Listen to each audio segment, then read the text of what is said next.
बिस्मिल्लाहिर्रहमानिर्रहीम। अस्सलाम वालेकुम दोस्तों, आज मैं आपको तुख्म लाजवंती के बारे में बताऊंगा कि तुख्म लाजवंती क्या काम करती है, किस तरह करती है और ये किन किन बीमारियों के ऊपर काम करती है।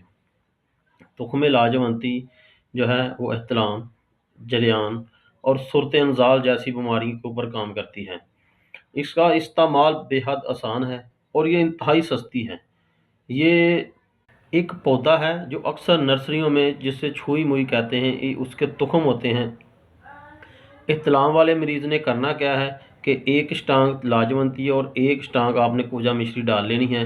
इसको आपस में मिक्स करके रख लेना है।